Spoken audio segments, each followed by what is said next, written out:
So it's really impressive because we're almost de-risking the investment by getting the group behind it and all these different experiences to help the founders with whatever challenges that they've got. Um, the people that have come on board alongside us and co-invested with us in those, they've come in and helped them scale a lot quicker than we would have ourselves. And it's quite amazing how everyone's leaning in to help. Welcome to the Growth Cartel podcast, where real operators share their stories and form genuine connections. Dive into a world of unique narratives, practical insights, and strategies from the entrepreneurial front lines, with authentic stories of the highs and lows of success and failure with our guests. Join Rhys, Brandon, and, later in the episode, Vadim Petrichenko. This episode is proudly brought to you by Persona and Four Phase Consulting. Hey everyone, welcome back to the Growth Cartel for episode technically 2, potentially 2.1. There might be a 2.2 on the way. It's Brandon Burns from Persona, and with me is Rhys Henderson from Four Phase Consulting and Dark Ventures. Mate, it's good to see you again. And welcome everyone listening to the show again. We had a ripping first episode, which was really well received, and thanks everyone for showing the love on LinkedIn as well.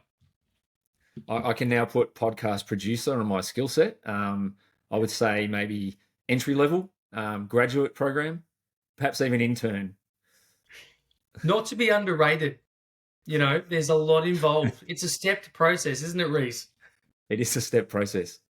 Learning new skills. Get out of your comfort zone. There's post-production, and then there's, being creative in the moment. Yep, absolutely. Mate, it's been a big few weeks, I think. There's a lot of news floating around. There is, isn't there? Like, I've sort of, I've become more observant when changes like what we're about to talk about happen in the market, right? Because I really like to, before I sort of, choose where I sit on an issue, I really like to try and digest it. And as bad as it sounds, I get most of my news in the business space clearly from LinkedIn. And often, it can be very one-sided, the content you're shown, depending on where it thinks you gravitate. And this sophisticated investor, proposed change, which I think is important to mention, proposed, right? Nothing's changing yet. So, it's a proposed change. It's caused a lot of a stir, or at least I've noticed in my feed and my network. I feel like I can understand to a degree why certain people are apprehensive to this being changed. And I know you got a little bit more experience probably than me in this, Rhys. So the first question I was going to hit you with off the bat was, before we go and poo-poo this proposed change, I guess we have to understand, or at least try to ascertain, why is it being proposed in the first place? Why is the government wanting to propose this change? What's happened? What's been negatively impacted that's made them think, well, hang on, maybe this is a solution to clearly a problem that's occurring somewhere, or at least that's what makes me think why government. I mean, the intent, in my opinion or my belief, and it's just mine, it can be wrong, is that the intent here is to protect people from scams, to protect people from getting into investments and schemes that they really don't have a level of understanding to be able to make informed financial decisions, which is fine because people invest from all different backgrounds and all different careers and all different industries. So, but at the moment, it was implemented quite a long time ago. And I think that it's just been a fairly simplistic look at it, that it came into being in this day, and inflation adjusted, and now should be raised to this. There's already been a lot of questions around it about, is this too rudimentary? It's just an asset wealth test.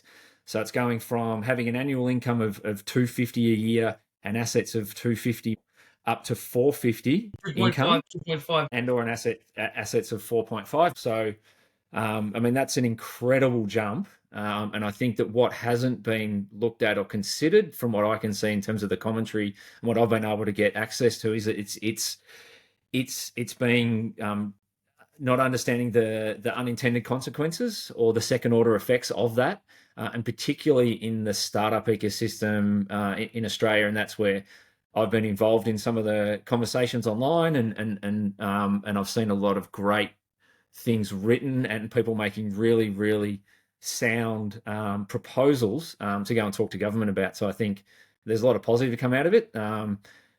There's been a lot of stuff written and a back and forthing that I've seen on socials that's been a bit, I think those people can do better, as we all can from time to time, if I'm honest. So if we put ourselves in the government's shoes, where has the trauma occurred? It obviously hasn't occurred with people who've put in $1,000 or $2,000 or $10,000 even to an investment. It's clearly, some trauma or problem has happened with mums and dads being ripped off, unfairly. Well, on I a think it's larger the old one scale. let's say your grandparents were, they were just had a fairly standard career. They were able to get into property a long time ago, and they diligently worked away, paid off their mortgages, and now they're sitting on an enormous asset because property prices in Australia have gone crazy, and those people were getting scammed and taken advantage of because they fell into a sophisticated investor, whatever that means. I think it's a horrible term, and so the idea is to protect those people, which is absolutely what we need to do. But I think this sort of single-minded one view of it, I think there needs to be more of a 360-degree view, because you could come from modest means and you can work really hard and you could go to university and have a master's of applied finance, and because you come from a modest background or a working class background and you've worked really hard, you, even though you're more than well enough educated to understand this, or you wouldn't be able to make these investments. So I just think that there should be some sort of, perhaps education test around this, or something like that. What career are you in? Are you just because you've got a lot of assets, a lot of liquidity, or, earn a high income, doesn't necessarily mean that you're able to understand this. So, and there's been really great commentary around, there are all these founders within the startup ecosystem that have done relatively well, but they've got complicated cap tables, and they really difficult to make valuations of these companies, even though they've raised an enormous amount of money. Accountants are the ones that need to give you the certificate, so it makes it really challenging for them to invest back in when they want to do this. They might want to invest in their staff that want to go out on their own. So we don't want to lose that. So if we just look at that and what that might do, because there has been a huge push in Australia move away from just building wealth out of digging stuff out of the ground and building stuff on it. So what are the consequences of that? And I think that's the conversation that needs to be had with industry bodies and with the government, to say, hey, the intent here is great, but do you understand all of these things? And we don't want to cannibalize the left hand because of the right, so to speak. Yeah, well, when I look at it, I see the assets part of it, which, to be honest, a younger middle-aged person is highly unlikely to possess over $4.5 million worth of assets. And in most cases, it's going to be via inheritance. It's not going to be made wealth, which is very important to acknowledge here, because if I made that amount of money, I would view it and treat it a whole lot differently, even though, I wouldn't like to admit it, but in my heart, I would look at that differently too if I inherited that amount of money.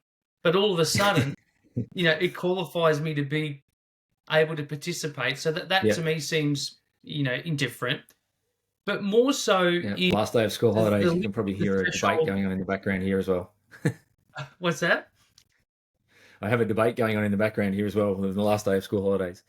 But I mean, I'm being a little bit facetious here, but you look at the book kids running around with Rupert and Kerry's money, and how much damage they did with that. I'd much rather take financial advice off some of the people that I did my master's degree with, who absolutely wouldn't have passed these two proposed tests, but were incredibly intelligent and incredibly knowledgeable, and are people that I still go to from time to time to say, look, I don't really understand this industry, this vertical, this investment. Can you help me? So that's one example. the second part of it with respect to earnings, once again, like I heard a good bite from Steve Marbani from Venture Crowd, and he talked about how when he spent time at PwC, as an example, in the corporate space, there would be junior level graduates earning nowhere near that threshold, who are so knowledgeable and so close to deals and information and data that they would be they'd be primed to be able to make a really educated, wise decision. But they're unqualified as well. And where that leads me in my mind is, well, how then do those people get into this space? And if you liken it to real estate, most younger people go to the bank of mum and dad. So Yep. even though these restrictions are in place, they still find a way to circumnavigate, and then Yeah. the responsibility and the burden gets shared. Well, that's it. It becomes this workaround that perhaps isn't advantageous. So how do we encourage more people to get in? And we're not talking a lot of the time. We're not talking about we're talking about angel investing. They're not massive tickets. Like I don't think the syndicates that I'm in, I don't think people are they're not betting their entire wealth on these things. They're making small, educated bets on founders and verticals and business ideas that they believe in. And there are a lot of those that are LPs in syndicates or in accelerator programs or with the VCs. And an answer I would be really interested in understand is how many of those existing LPs will now be excluded from investing. And some of the without validation, some of the percentages I've heard would be frightening. And now that's going to really impact businesses that want to set up in Melbourne and Sydney. And imagine, if you're in, I know they've got hubs in like Peregrine Beach on the Sunshine Coast now. So if you've only got 10 LPs and 60% of those get knocked out, that's going to have an enormous impact on being able to do a startup within a regional area, which we spoke about last episode. So it's these unintended consequences I think need to be talked to about government. And I think this presents a really great opportunity for the ecosystem to do that. Like I don't understand. There's been a lot of ideological sort of arguments on socials about the Liberals did this and Labor haven't done that. And that's not going to solve the problem. Like for me, yes, you might believe that Liberals had better policies around the startup ecosystem than Labor do. I don't subscribe to it. It doesn't matter. It doesn't matter what I subscribe to. It's about, well, here's an opportunity to educate. I don't buy into the argument, that, no one who's made this decision has ever had a real job. I mean, what is that? I mean, you can be around an ecosystem and bring value from all sorts of different areas. So I just think that none of that serves a purpose. You need to say, well, here's an opportunity, rather than just grandstanding and saying, well, if you don't believe in my ideology, you must be against me. For me, that's really unhealthy. Yeah, well, on the real estate piece, like it seems to work where a young person can't get into the market, and more they go to the bank of mum and dad. And there's this thing in place called being a guarantor, as we all know. But what that does, and I think it's quite clever, is that it inadvertently makes the parent share the responsibility, but also share the knowledge. So because the parent, who's now had this experience and time in market, owning a property of which they can now release some equity to help their child, they're bought into the decision making, and they're forced to give advice and insights into what they think will work. And potentially a solution, in the angel space could be where, when it's your first time participating with writing a check or investing, maybe you need to participate via a syndicate. Maybe the very first one or the first three, until you meet the threshold of $450K a year and 4.5 mil assets, maybe you can only participate through a syndicate. And because that syndicate's monitored, there's the ability to have more education. But at least that way, the person's not discouraged from the act of being an angel. Yeah. Yeah, and absolutely. And I would encourage everyone, like I'm still fairly early on in any sort of angel investing journey, even though I've run some big businesses, both, a corporate and my own side. But like I would encourage everyone, like find syndicates, find people that you can invest alongside, where that they're further along their journey and they've had some successes. Like I've been fortunate to be able to do that through the Airtree syndicate, there's a couple of different syndicates I'm involved in on Aussie Angels, and I've learnt so much, and move, slow and steady. I think, JC, is it Jason Calacanis? I always get his name wrong. He's got a terrific book. There's a fair bit of self-promotion going on there, but there's also a lot of really interesting things. It's probably on the shelf behind me there. Maybe I'll put it up in the show notes. I think we're meant to do that. So, and that says, like, when you're starting out, you should be cautious. Like, you want to make a minimum number of bets, so to speak. So then, and when you do hit, you want to have some capital left to follow on. All those types of things are really, really helpful. I think the other really important thing, and I'll get your view on this, is the potential talent drain. If there's not enough investors in the ecosystem here in Australia, the talent drain will all the bright young people from Australia go overseas, and will we still be able to attract people here into our tertiary and postgraduate education system and keep them here because we've got an ecosystem that can support their entrepreneurial ideas? Well, in my personal view, international students are much more entrepreneurial than Australian students. But it's amazing how they come here and they've already learnt that knowledge at home. Or, it's not unlikely for them to have a parent abroad, in India in particular, that has a business or is entrepreneurial. Excuse me. And what I find with that is there's a familiarization with being a business owner, so there's no fear associated because it's a done thing. It's almost like, you're either going to become an engineer, a PhD, but even if you do, you're probably going to have a business on the side and you're going to have interests and you're going to participate with others. Like, I notice it all the time with, especially the Indian community. They're very entrepreneurial, but it's just second nature to them. But you're right. I think the problem also lies within the fact that people don't acknowledge that the role of an angel investor is exactly that. It's not a complimentary, passive, in the wings, unknown person. It's an active role, and especially in an early stage, as much as some people like to say that they invest in hundreds of businesses and they're not involved and they don't really take an interest beyond, writing a check, we're not at that point yet. In America and the UK, potentially that happens, but in Australia, there needs to be a concerted effort to be more active. A large portion of the angel investing community are ex-operators. They've had successful exits, and particularly with the early checks when the cap table was really small, they take a very active role in advising, coaching, mentoring young entrepreneurs, and that's critical.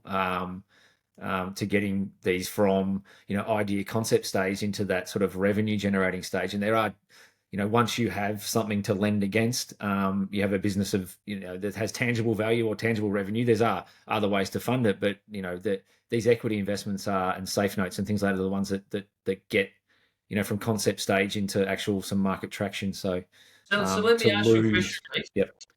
Let me ask you a question. So I want to describe an individual to you, and I want you to tell me honestly if you think they would be able to be informed well enough to be able to participate as an angel investor and bring value to a startup.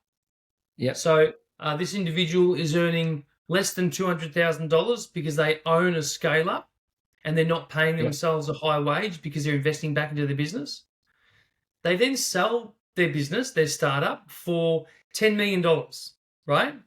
And they sell at a point of having a 20% stake, so they make $2 million. So they now have assets of $2 million, potentially, and they have a wage less than $200,000. However, they've successfully raised money from other investors to the tune of $100 million, as an example. Yeah. Is that person capable to be an angel? Because currently they wouldn't qualify under this current scheme. Yeah, look, it's hard to definitively say, but like conceptually, like they are very, very, they could well be very, very well equipped to want to give back into the community and be very, very adept at making sound strategic investments. Yep. If they've learned how to successfully ask and raise $100 million from venture capitalists, other angel investors, and investment firms. Yeah, I mean, like, I'm sorry, I'm not trying to sit on the fence. Yes, those type of people should be eligible to make angel investments, and that's why the scheme, it's not a 360-degree view of the realistic world. So Yeah. I think there's been some incredibly insightful propositions put forward in and around, taking, tests and things like that to be able to, or having a look at, background and things like that. Yeah. So, One yeah, one look, thing look, one absolutely. thing I think that's really important. Yeah, one thing I was going to ask you, I picked up on this at a Stripe and Amazon event in Melbourne 2 weeks ago. Lee Jasper from Firmable, he's the chair of Launch Vic.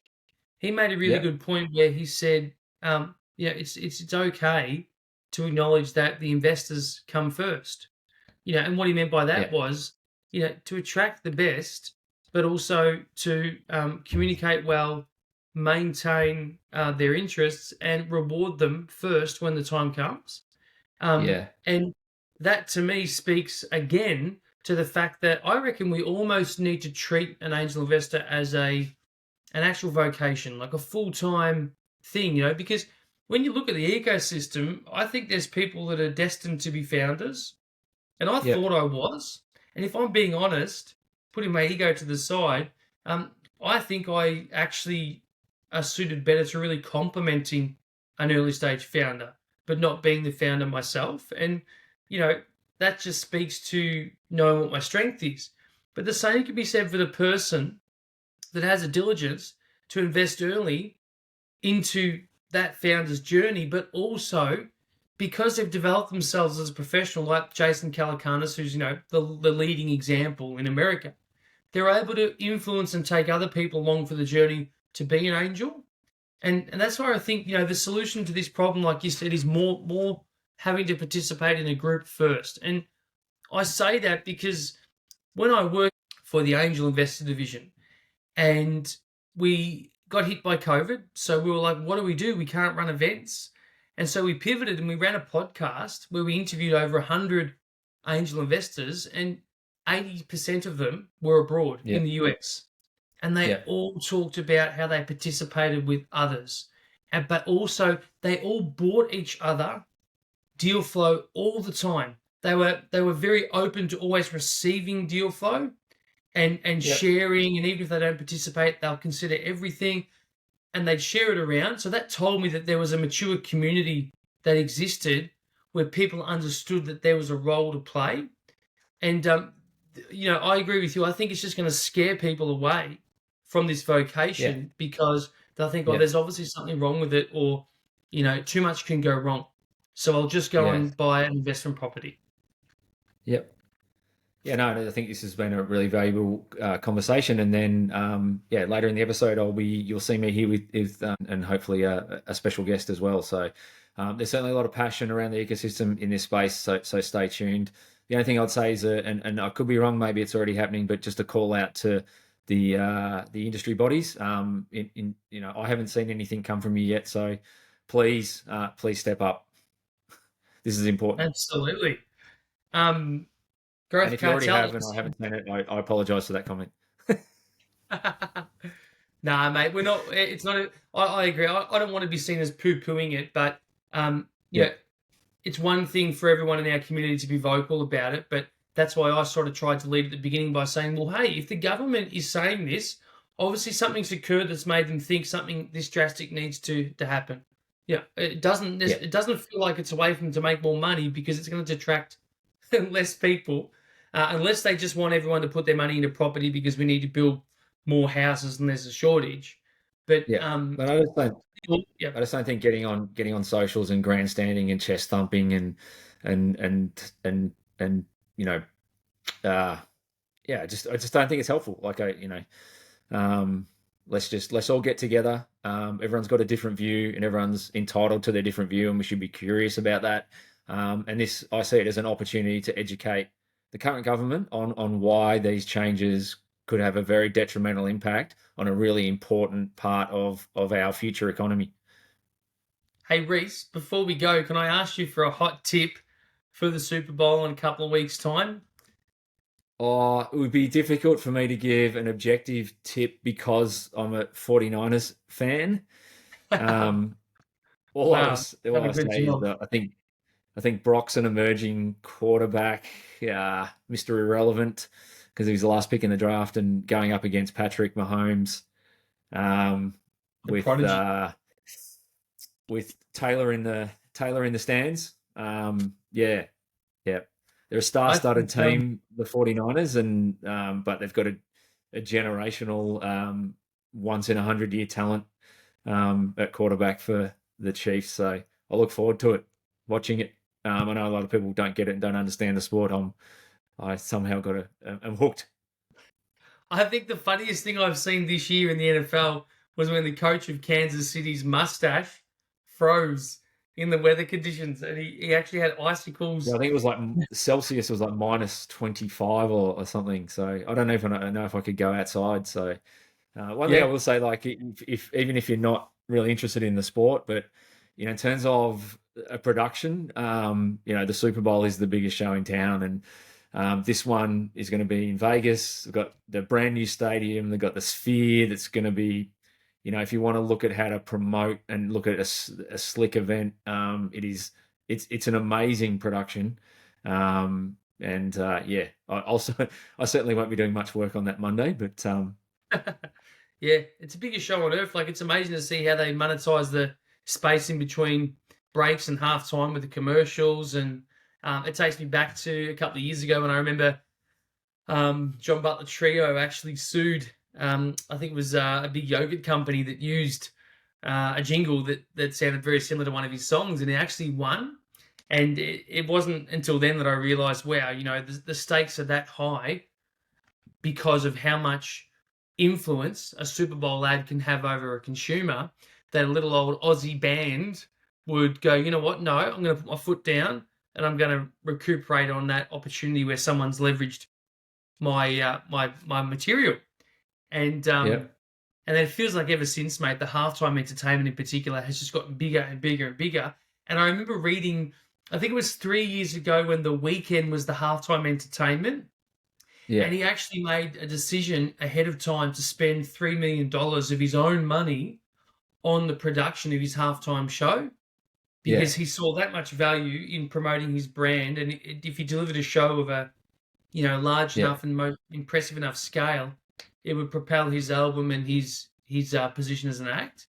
And that, yeah, for, absolutely, for him to not get paid, but rather pay to, yeah, promote himself in that slot is just like, it's fascinating, because the basketball yeah, doesn't really have, the equivalent. The basketball definitely has more regularity with, yeah. games being played every day in multiple time zones.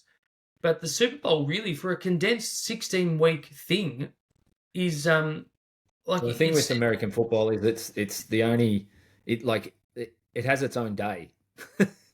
Like yeah. Sunday is NFL day, Saturday is college football day, and Yeah, it's well, I yeah, haven't watched the show and I know Friday Night Lights, but Friday night's when college plays, isn't it? no Friday nights is high school. That's my High understanding school, of it. there we go. And Yeah. Fridays is normally they do play on different days, of course, but that's historically what it is. But I remember like two years ago when they had it in the brand new stadium in LA, and they had the Yes. full not OG West Coast. Yeah. It was like the halftime 50 Cent. entertainment was yeah. I think yeah, that was incredible. So My yeah, I mean it's a all-time big event. favorite. It's hard, I know my wife will rush home and want to watch the halftime entertainment replay when she gets home from work on Monday. Mate, my all-time favorite was Prince in the Rain. No, I don't remember that one. You don't remember it? Oh, for anyone listening, you've got to go and Google Prince halftime Super Bowl entertainment. He did it about 2 years, or maybe even 1 year before he died, because the following year Justin Timberlake did a tribute, and the Yeah, forecast was for just torrential rain. And as he performed, the rain just came down torrentially, and he just leant into it, and he delivered the show of his life. yeah, And wow, it's revered now as one of the most amazing, because there's all this electrical equipment he's getting bucketed down on, and he's wailing on the guitar. Oh, there's little fella in hello, the background. yeah. Can you wait 1 minute? Okay, what's up? So looks like it's going to be a regular guest appearance on our episodes. Little I love Raffy. it. The Growth Cartel welcomes Vadim Petrichenko, syndicate lead at Blossom Capital Partners. Okay, welcome back to this part of the second episode of the Growth Cartel. We're really pleased to introduce to everyone Vadim Petrichenko from Blossom Capital Partners. How are you, Vadim? Yeah, really good. How are you guys? Very, very good. So Brandon is up and about today, that's for sure. Got the energy. Yeah, we're really interested to get your view on what Brandon and I have just spoken about in terms of the proposed changes to the sophisticated investor and your thoughts on how that's going to impact good, bad, or otherwise in the ecosystem. But before we get into that, maybe tell us a little bit about yourself and Blossom Capital Partners. Yeah, would love to. Look, Blossom Capital Partners, for those that haven't come across it yet, we are an angel investment syndicate. We run off the Aussie Angels platform. Platform that we've invested in ourselves, and we're very much supportive of what Cheryl Mack, CEO, is doing with that. And really, it's growing the local ecosystem and providing greater access to investing in early stage sort of ventures through syndicates. And it's a fantastic way for people to get into it, for people to build out portfolios and not have to use up too much of their capital to do it because they're doing through syndicates. The best thing about it is you really just get given opportunities into your inbox about new deals and new investments that are coming up across all different types of syndicates, including ours. And then you as the investor get to choose which one you ultimately jump into. So you get access to a lot of cool, innovative and disruptive ideas coming through the ecosystem, early stage, different verticals, whatever you're into, whether it's climate, whether it's fintech, etc. But we at Blossom Capital, so my partner and I, Joanna, we very much focus on technology. We focus on early stage and Australian startups that have, we believe, the ability to scale globally or scale quite large, even in the local market. And on a personal level, it's things that we would invest in or use ourselves. So we are active angel investors before the syndicate was spun up. So we continue to invest and we continue to source deals ourselves and do our own due diligence. And so we thought, what better way than to just share the sort of stuff we're investing in with anyone else who's interested in it. So that's a little bit about us. Me personally, I've spent a couple of decades working in corporate across various commercial, procurement and leadership roles. And so I've got a bit of a generalist hat on. I've got a little bit of background personally in technology and software engineering, but very much have been very procurement led in my corporate career, supply chain operations and all those sort of things. I've got a heavy slant into MarTech, ad tech, and those sort of areas and verticals in terms of technology, just given the sort of stuff I've been working on within corporate environments. But fundamentally, I love angel investing. It's a great opportunity for me to jump in and see what's happening new in the market and really get to work with early stage founders and support them with their growth and aspirations and amazing businesses that they're building from ground up. Yeah, fantastic. And full disclosure, I am one of your. I'm in your syndicate. I haven't invested in one of your deals yet, but that was just because we weren't investing at that particular time. And I'm in a number of syndicates on Aussie Angels and can definitely vouch for it and have invested in, and hopefully will continue to. And some of those will be really successful. So, well done on setting that up. And we know about your passion for the ecosystem as well. So it's great to have you on. Cheers. Yep. So, in terms of, and you spoke then about something that we touched on yesterday about, angel investors, particularly in Australia, and the role that they play beyond just being on the cap table and putting in a check in terms of, really getting skin in the game or really getting into the businesses and working with early stage founders and young founders. Really interested to know a little bit more about that and how you do it and how important it is. Look, absolutely. I think one of the biggest opportunities that we have is to step in and help founders with our various skill sets and experiences that we've got. So in the syndicate, we've got close to around 100 individual investors who are looking at the deals that we're putting through. And those people all come from various walks of life. We've got people who have been founders themselves. We've got people who have come into inheritances. We've got people who have actually built out businesses themselves that have run various medical practices. So all different stages of life, all different various industries that they come from. The investments we've made have connected these founders that we've supported with really talented and knowledgeable people that have gone on to support those founders with some of the plans and opened up some networks that we could not have otherwise done ourselves. So it's really impressive because we're almost de-risking the investment by getting the group behind it and all these different experiences to help the founders with whatever challenges that they've got. So the smart money, it's absolutely valuable, and we've already seen how it helps them. With the two investments that I can think of, the people that have come on board alongside us and co-invested with us in those, they've come in and helped them scale a lot quicker than we would have ourselves. And it's quite amazing how everyone's leaning in to help. Once you've got skin in the game, you actually want it to succeed. Yeah, 100%, and that's part of what we're trying to do with the Growth Cartel, and Brandon and I are in the ecosystem as well, like yourself, and we all know this from bumping into each other. It's about like, how do we create like a cheat code or a playbook, or that help unlock the secret sauce for these early stage founders and sort of unlock that growth for them and de-risk it and do all those things, and it's critical. Yeah. Well, the scary thing is, I don't think many, if not all of those investors that are in that syndicate would be able to continue if these new rules come into effect. Yep. So, it's not just about the founders losing access to the potential capital that's out there that people are willing to invest in these early stage businesses. It's actually the knowledge that would fall away, the support networks, and the access to really clever people that have potentially done what they've done, been through the things that they've been through.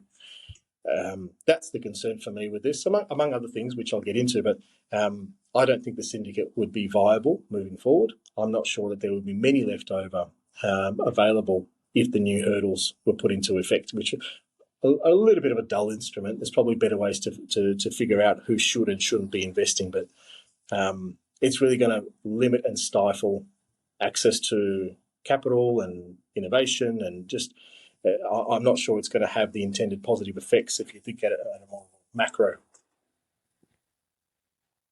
Yep. Brandon? I was just going to ask Vadim a question. In the time that you've had Aussie Angels and Blossom kind of participating, and no doubt you've met more and more people starting their angel investment journey. Yep. What is the biggest question or fear or anxiety those people have around feeling like they belong or becoming an angel? Like, what's their biggest hurdle they want to overcome? I think there's a misconception that in order to be an angel investor, you've got to dump, those big $500,000, $1 million tickets like you see from Silicon Valley or in the movies, that you have to be this ultra wealthy person that to be an angel investor. You really don't. With the syndicate, you can tip in a couple of grand or a few grand into an investment and start to build out your portfolio and really have a portfolio approach to angel investing as you would with any other asset class, by making small bets and small check sizes. You don't need to be dropping 100 grand, 50 grand into individual investments, certainly not early on where there is a little bit of a higher risk, because these guys are just starting out. They're still proving some of their things. They're getting their market fit ready and all that sort of stuff. But you don't need to be that ultra high net worth person dropping 50 or 100 grand into individual investments. You can actually spread that out and de-risk it across things that you're really interested in and build out your portfolio. So that's one probably thing that I come across quite a lot. The other is experience. Like, how do I find the good deals? How do I know that this is a good investment? People who are just starting out going, well, that sounds nice, but how do I know it's actually good? And that's where leaning on the community, leaning on the other investors, and leaning on the syndicate leads who do the due diligence, who are out there sourcing and finding these deals, you can start to learn the typical things, or the things that other investors are looking for, and compare that against your own sort of requirements and your risk appetite and all that sort of stuff. So the value of having a healthy angel investor community is not just that there's a bunch of money sitting there for the ecosystem. It's also there to upskill and give other people confidence in their own investment journey, by learning off others and getting involved. So yeah, it's those were probably the two key things. Rhys, can I ask you, Rhys, and it's a question for you and Vadim, having both kind of been founders as well as angels, do you find that being able to be in a community or a syndicate helps you have better conversations with founders when it's a founder to investor conversation? Because I would imagine some people are better at knowing how to interact in those capacities than other people. Yeah, no, absolutely. It certainly does. And certainly, like Vadim, I transitioned out of a fairly standard corporate career a few years ago after sort of 15 years, and my ability to tap into startup generators and programs like Airtree Explorer where they educate and they're trying to help grow. And I know that the other VCs have similar programs. Be able to tap into that and then go, okay, I would like to start angel investing. And I've got some pretty good skills that I could deploy. I came from a financial services background, but I still didn't know really how to fully analyze the risk. So be able to partner up and join syndicates and talk to people that I know and trust and help them understand, and then follow people into investments and the reasons why they do it. It is vitally important. So if we were to lose a huge chunk of that ecosystem, I think the impact would be very material. Yep. And you got to have logheads like me to let other people know that, hey, these things don't work all the time. Be careful and educate them around some of the risks and some of the bad things that can happen. And, for better or worse, I've had a few of those myself. But I can actually now tell people in the ecosystem who want to get into angel investing or a bit early in their journey, these are the pitfalls, and this is how you try to mitigate some of that stuff. Otherwise, the only other way to learn is by doing, and they will make mistakes. We just hopefully can make them make fewer mistakes. But that's where that experience is really critical, and it's not just about your taxable income, your net worth. It is actually about the experience behind the people you're surrounded by. Mm-hmm. Yeah, and I know Luke Ricks wrote a really, really great, put a great post on LinkedIn, which I then commented on and got involved in, and I think it was really positive. And then that turned into an article with Startup Daily. And I think the point he made, which I hadn't thought of at the time, was there's so many successful operators in the ecosystem, and they're tied up in complicated cap tables in businesses that are really going really successfully and will be valued very highly in the future. But it's a little bit difficult for an accountant to get past that at the moment. So, and they really want to pay back into the ecosystem, whether it's back young founders that they know. They might have people within their team that come to them and say, I want to do a startup, would you back me? And they really want to do it. They want to pay it forward. So, those people could potentially be, knocked out now, which would be, for me, it's a travesty. Yeah, look, there's some interesting stats out there that flies in the face of what the government's trying to do, and I think it's going to ultimately result in really bad outcomes for the ecosystem. So there was some research done, and I think in the early 2020s, only about 2% of the population had taxable income over 250K, which is the current threshold. So 98% of people with taxable income was below the current threshold, and they want to basically double it. Not double it, but 450K from two. So less than probably 1% of people would meet that hurdle. But then you look at the assets side of it. The reason the government's just trying to do this is because they said, oh shit, when we introduced the current hurdles back in 2002, about only about, again, I'm going to go off memory, but 2% of people actually had household values that were within whatever threshold that they put in.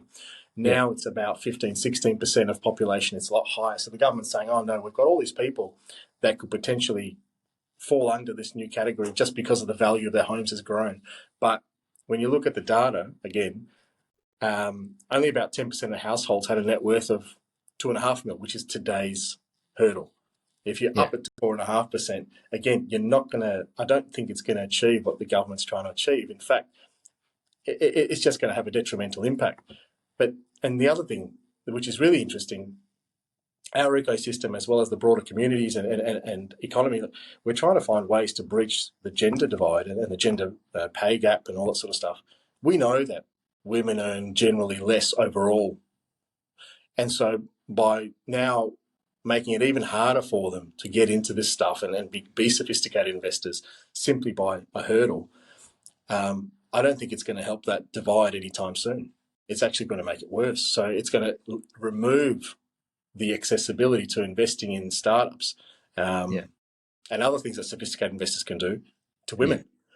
Yeah. So it just doesn't make sense. Yeah, and I think I think on a myriad of levels, it's counterintuitive, and that's a terrific point. And Cheryl Mack's been a great advocate for that type of conversation around inclusion and breaking down the barriers, and this goes against that. And there's loads of great commentary out there around that as well. And it's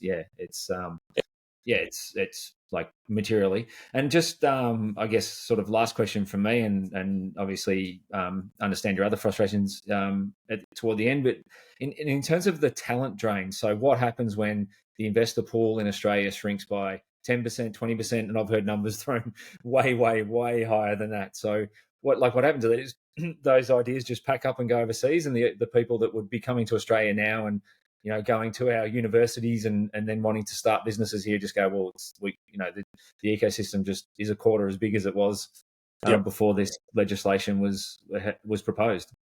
Yeah, it's going to make it really hard, because to get your ideas off the ground, especially in our space, a lot of it is with investment from friends, family, angel investors, and all those sort of early stage sources. You're just going to run dry, and we're not going to get that disruption innovation happening in the local ecosystem, which then means we're not developing our people. There's no incentive for our people to work in this industry as much, or in Australia. They're going to go elsewhere looking for work, or they're just not going to look for those skills in terms of development. So one way or another, there will be a skills drain, whether it's because our founders in Australia are going overseas, or whether our founders are just not doing things anymore, therefore reducing the demand for certain skills. It's counterintuitive. Yep.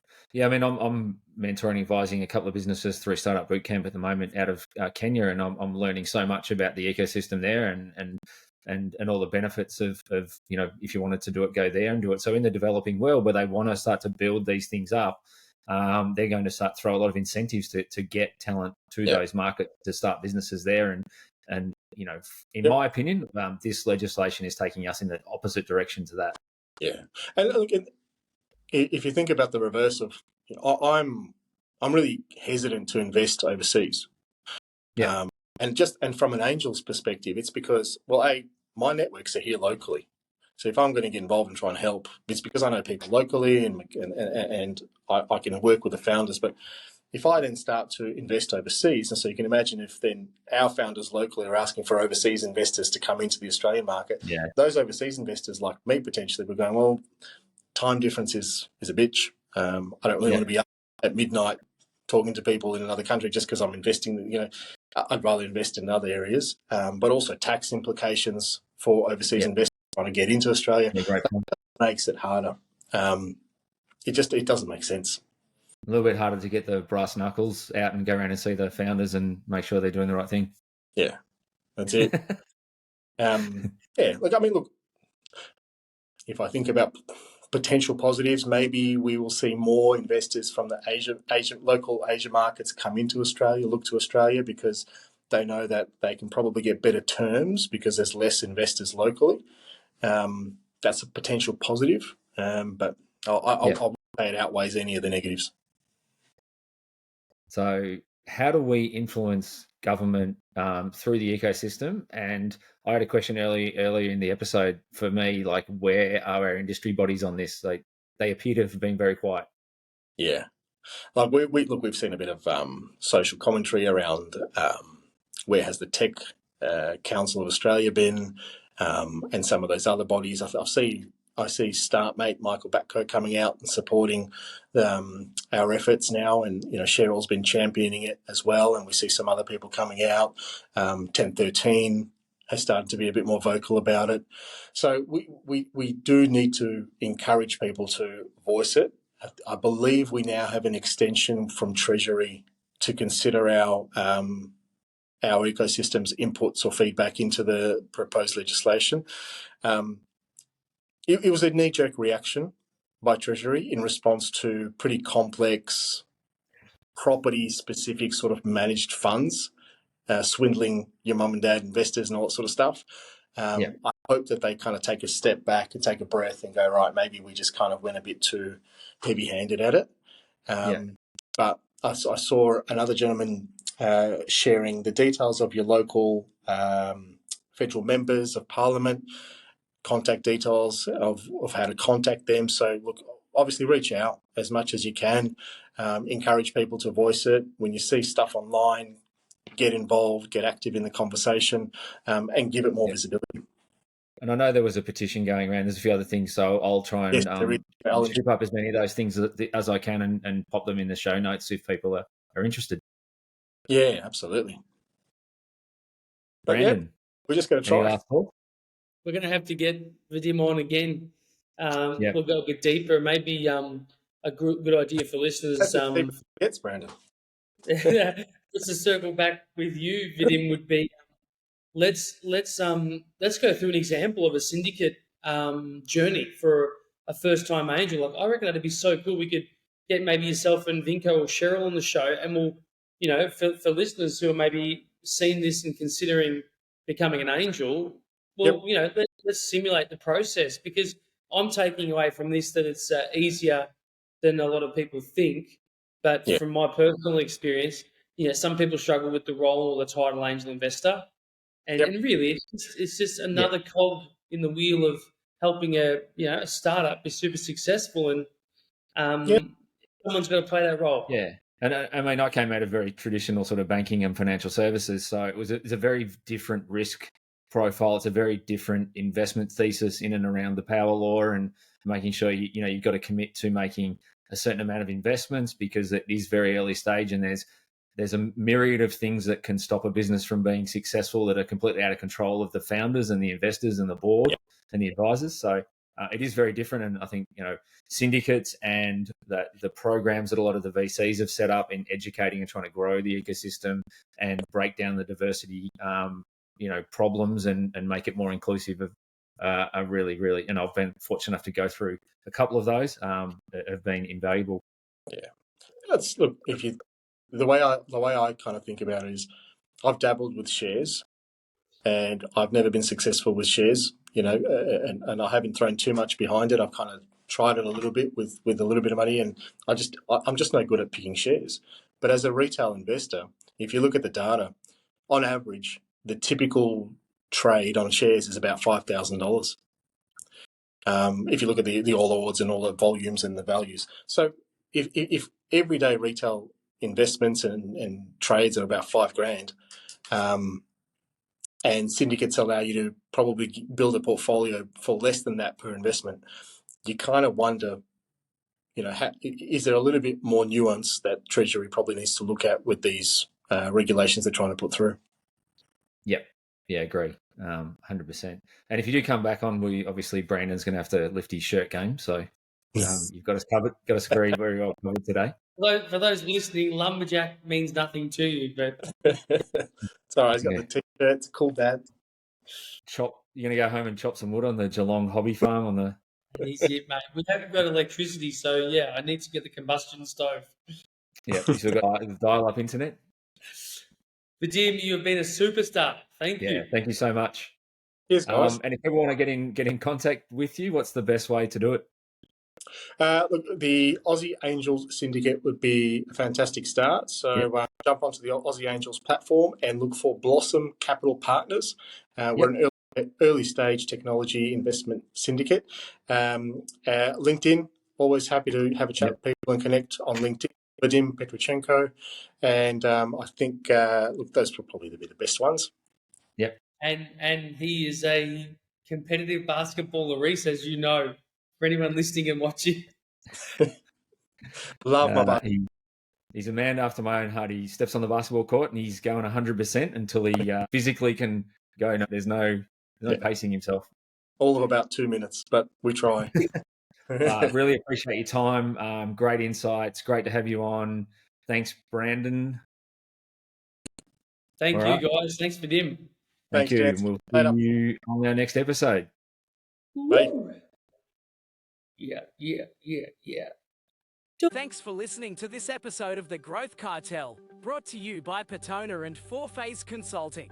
Please support us by liking, subscribing, and sharing our content. And our next episode will be landing soon.